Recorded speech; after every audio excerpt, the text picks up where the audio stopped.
Recently, the European Parliament reached an agreement on the Digital Omnibus, a targeted update to the EU AI Act.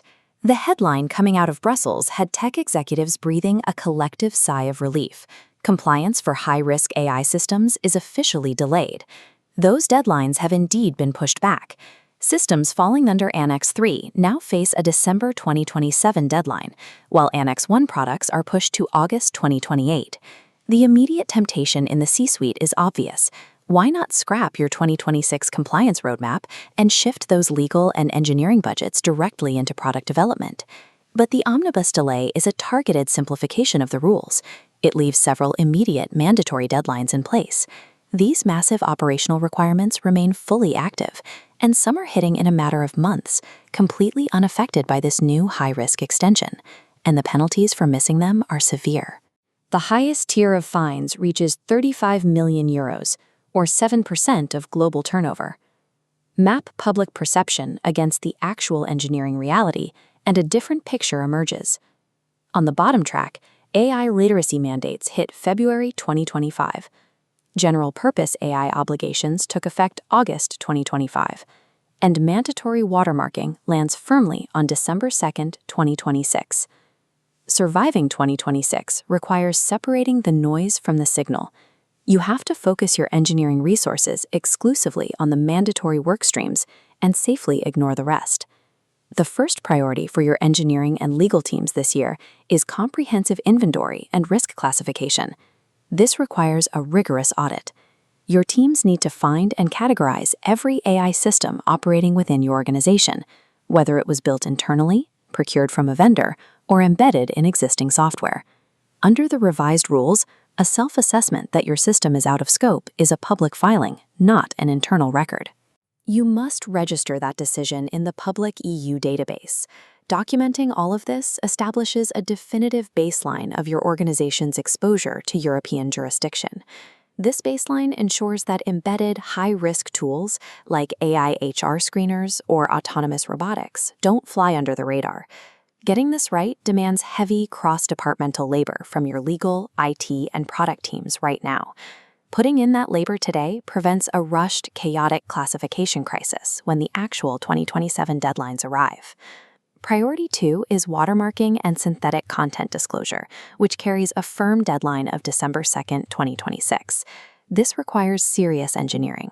Teams must build machine-readable metadata into outputs, design UI labeling, and set up robust detection pipelines.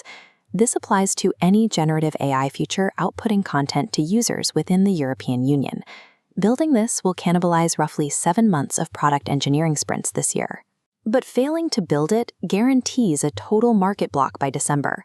Priority 3 means navigating the new Article 5 prohibitions, specifically the bans on generating non-consensual intimate imagery and child sexual abuse material. To avoid violating these bans, organizations must actively build and document technical safeguards to prevent these specific generation risks. Passing this technical safe harbor keeps your organization clear of the Act's most severe unacceptable risk penalties. If effective guardrails cannot be technically guaranteed for a generative feature, you may be forced to permanently deprecate open-ended AI features in the EU. Preserving your engineering budget requires a precise not now list, identifying the compliance tasks that are safe to postpone. First, you can officially pause all engagements with external notified bodies. Second, hold off on finalizing CE conformity paperwork. You need to wait on the 2027 sectoral implementing acts before locking down those documents. Pausing these specific tasks preserves your capital and stops your teams from doing redundant double work. This pause simply gives the EU Commission the time it needs to finish drafting the required harmonized technical standards. Save the budget today, but maintain strict operational readiness. The moment those final standards are published, you need to spin these compliance projects back up. The AI Act Omnibus was a targeted legal simplification to buy regulators time. It was not a pardon for the tech sector. To filter out the irrelevant noise, map these deadlines directly to your specific role in the AI value chain. If you provide or deploy generative AI or user-facing chatbots, listen closely. You have no delay. Your deadline is December 2nd, 2026. You must prioritize your watermarking and disclosure pipelines immediately.